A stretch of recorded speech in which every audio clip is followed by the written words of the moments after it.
You know, native peoples don't have the advantages of tents and bivouac bags. When they travel, they have to build a shelter every evening.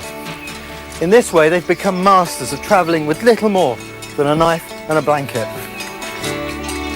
Once autumn has arrived, knowing how to build a shelter, a bed and a special fire out in the woods can literally save your life. The most important thing when building a shelter is finding the right place, and this is what I'm looking for. Level, well-drained ground, and nearby are all the building materials. This is perfect. When building natural shelters, you should always try to use only dead wood and avoid cutting any fresh timber.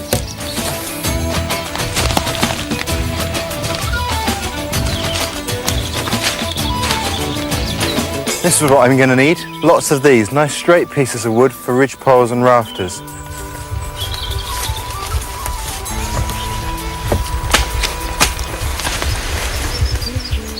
The structure is basically a circle of uprights, forked branches driven into the ground.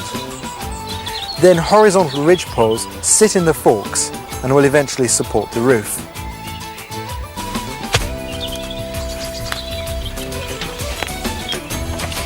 It's important that all of these sticks are very strong, because when we put the roof on and our thatching material, it's going to be very heavy. This is going to have to bear the weight. By constructing it in this way, we haven't needed to use any fibres or any strings to lash it together.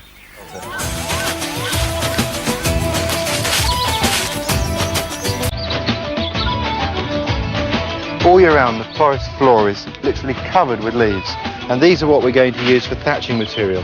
They'll act like millions of tiny roof tiles. When you put the leaves on, it's important to start at the bottom and work up. Otherwise it won't be properly watertight. Just pile them on and let them settle of their own accord. Now, beech leaves, when they get old and brown like this, are poisonous to insects and carpet the ground throughout the year. They are probably the best insulator and thatching material, but it could be anything. It could be turf, pine needles, humus of any sort. This may seem like hard work, but of course this shelter is designed for a group of people. It may take 4 hours for a group of you to build it, but if you need it, it could be up to 4 months. I'm going to use this pole here, along with this other one, to make the wall of a bed. This will hold our bedding material where we want it, keeping us raised above the cold ground. Very important for a good night's sleep.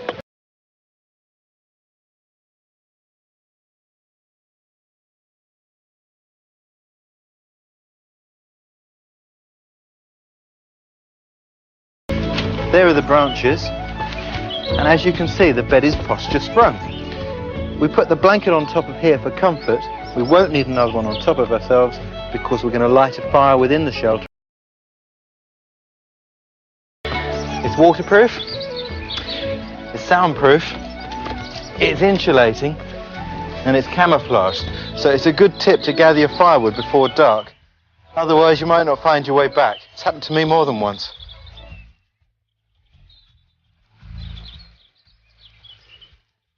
Pure magic when you put a fire in a shelter like this.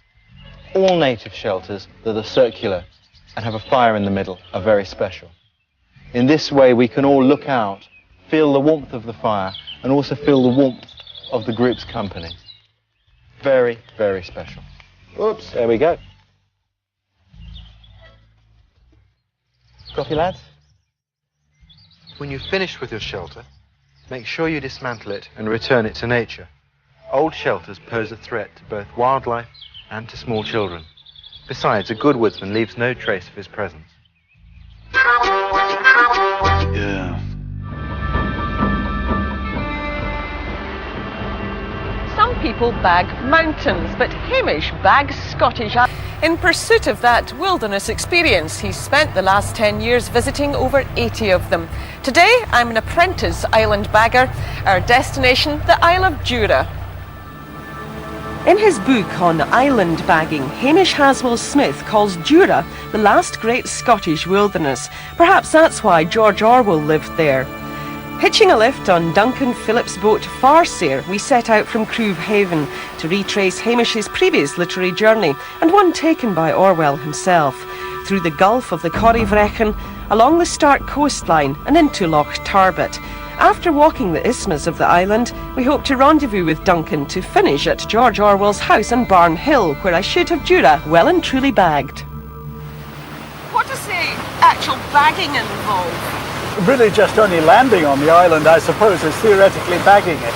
I mean, originally the idea was just get 2 feet on the island and you've bagged it. It wouldn't be right to just say touch it as you pass in your boat. Yeah. But after a very short while you realise the islands have got so much more to offer. Is it an easy thing to do, or do you need sailing skills? Some of the islands can be difficult to reach, of course. Some of them are very difficult, which makes island bagging a challenge. I mean, Jura, for instance, we're going to have to go through the Corryvreckan, which is a narrow pass in which you've got what could be called the second biggest whirlpool in Europe, and we're going to go through that.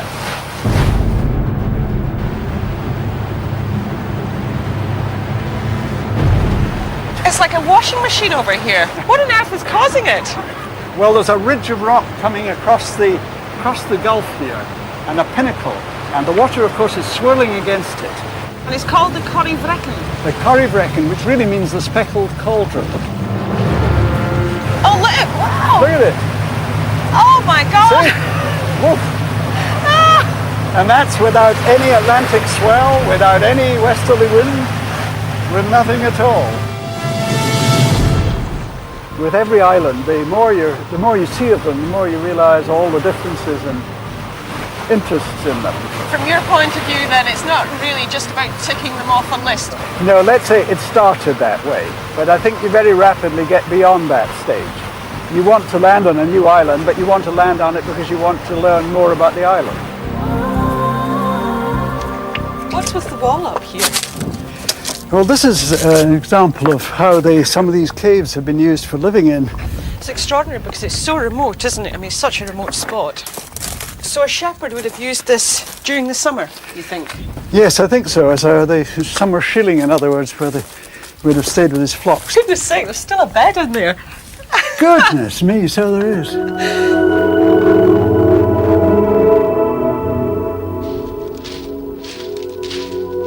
Do you think you would be attracted by the hermit lifestyle? No, I think I probably enjoy my own company for a day or two, and then I'd quickly get fed up with it and want the company of my fellow man.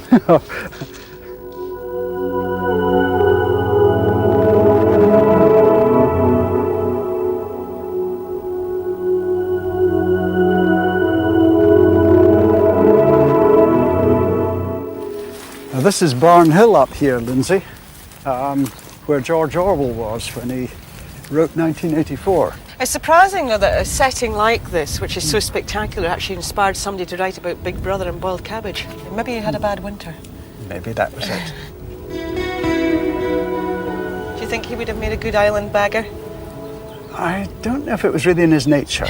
A good island hermit, maybe, but it may not have been in his nature. And what about you? How many islands have you got to go, Hamish? A long way yet. I've got about 70, a few more than that to go still. Yeah.